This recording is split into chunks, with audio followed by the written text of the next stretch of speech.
Dans cette vidéo, j'aimerais introduire le cercle trigonométrique qui sera nécessaire pour ensuite introduire les fonctions sinus, cosinus, tangente.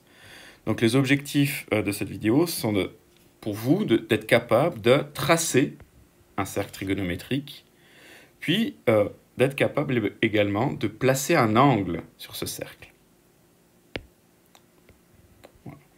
Donc tout d'abord, la définition théorique du cercle trigonométrique, c'est simple. C'est quoi le cercle trigonométrique? C'est un cercle qui a un rayon de 1 et qui est centré à l'origine. Donc on nous dit qu'un angle de 1 radian correspond à un arc de longueur de 1. Alors c'est un tout petit peu compliqué, mais en fait pas plus que ça si vous pensez à la formule qu'on avait vue la dernière fois, qui était que la longueur d'un arc elle est égale à l'angle en radian fois le rayon. Et comme dans le cercle trigonométrique, le rayon égale 1, eh bien, on a une directe correspondance entre la longueur de l'arc et l'angle en radian, l'angle au centre. Ce n'est pas l'essentiel à se rappeler ici. De même, je ne vais pas lire dans cette partie le chapitre qui est écrit au-dessous. Je vous laisse lire par vous-même. Nous, ce qu'on va s'intéresser, c'est à ce cercle trigonométrique et donc que l'on va tracer ici. Donc, tout d'abord, qu'est-ce qu'on fait pour tracer un cercle trigonométrique? On crée un système d'axes OXY, comme on faisait dans le chapitre sur les fonctions. Donc, vous avez un axe des X, un axe des Y, et une origine, qui est le croisement de l'axe, un point qu'on appelle O, et ses coordonnées, ce sont 0, 0. Ensuite, donc vous faites un cercle de rayon 1. Qu'est-ce que ça veut dire? Ça veut dire que si vous graduez votre axe, donc en général, jusqu'à présent, prenez 1 ou 2 carrés pour une unité. Dans ce chapitre, comme on veut quand même créer un cercle qui est beaucoup plus grand, eh bien, vous prenez une unité ici. Donc, on ne va pas plus loin, mais vous auriez, si vous voulez, le 2 qui serait par ici. Et de même, ici, on a le moins 1. Et sur l'axe des Y, on a le 1 et le moins 1. Voilà. Et ensuite, vous faites ce cercle. Donc c'est quand même pratique d'avoir un compas dans ce chapitre, puisque vous verrez que bien souvent, par construction sur le cercle, on peut arriver à estimer le sinus, le cosinus. Donc avoir un cercle précis, c'est quelque chose de bien. Voilà ce qu'est le cercle trigonométrique. Maintenant, comment placer un angle sur ce cercle? Eh bien, bien souvent, on va dire en fait un angle alpha, c'est... on l'appelle également un angle IOM, si on définit à l'aide de 3 points un angle. Donc le point O, c'est l'origine.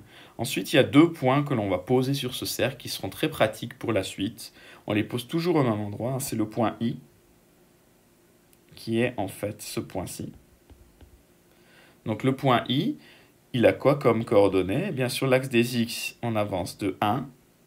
Et sur l'axe des Y, il n'a aucune composante, donc c'est le point 1, 0. Et finalement, il y a le point J également qui est ici. Donc le point J, il a les coordonnées 0, 1.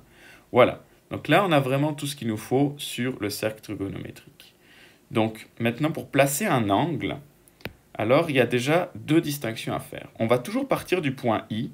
Et en fait, l'angle alpha, il va revenir à placer un point M sur le cercle, de telle sorte à ce que l'angle formé par IO et M soit égal à l'angle alpha. Alors, faisons un exemple. Alpha IOM égale 45 degrés. Ce que vous allez faire, vous allez placer un point M sur le cercle de telle sorte à ce que IOM fasse 45 degrés. Donc ici, il y a encore une chose à savoir, c'est qu'on part toujours du point I, et si l'angle est positif, on va dans ce sens-là. Et si l'angle est négatif, vous avez vu dans les 2 premiers exercices de la semaine précédente qu'il y avait des fois des angles qui valaient moins 80 degrés. Ben, qu'est-ce que ça veut dire? Par rapport au cercle trigonométrique, si un angle est négatif, on part du point I et on va dans le sens des aiguilles d'une montre, dans le sens inverse du sens trigonométrique. Donc 45 degrés, vous partez de I et vous ouvrez un angle IOM de telle sorte à ce qu'il se fasse 45 degrés. Donc c'est exactement... Je vais essayer d'être précis. C'est un peu plus petit. Voilà. Voilà votre point M. Et voilà votre angle alpha qui vaut 45 degrés. En radians, qu'est-ce que ça vaut, ça? Eh bien, on sait que 180 degrés, donc un demi-cercle, c'est pi. Donc ici, on est à pi sur 4. Donc vous aurez des exercices pour placer ces points, placer des angles, etc.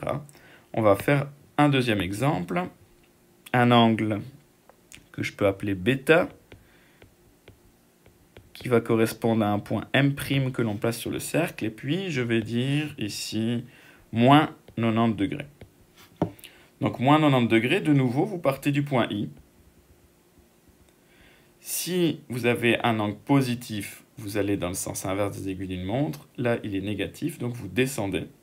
Et puis, moins 90 degrés, c'est moins un quart de cercle. J'arrive ici. Donc ici, j'aurai mon point M'. Et puis mon angle bêta, eh bien, il est ici. Voilà mon angle bêta. On peut en faire un troisième. On pourrait dire gamma, et puis IOM seconde. Et gamma, je vais dire que... Alors, qu'est-ce que je peux donner comme angle? Je vais donner pi sur 6. Pi sur 6, radian donc. Donc il faut d'abord peut-être faire la conversion de radian en degrés. Donc pi, c'est 180 degrés. Pi sur 6, ce sera 180 divisé par 6, et donc c'est 30 degrés. 30 degrés, c'est, vous pouvez, de nouveau, vous partez de ce point-là. L'angle est positif.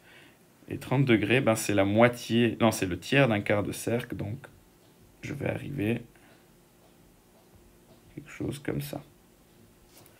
Voilà mon angle gamma. Vous aurez des exercices pour entraîner ça. Donc, l'objectif ici était juste d'être capable de placer, tracer un cercle trigonométrique, placer des angles sur ce cercle trigonométrique.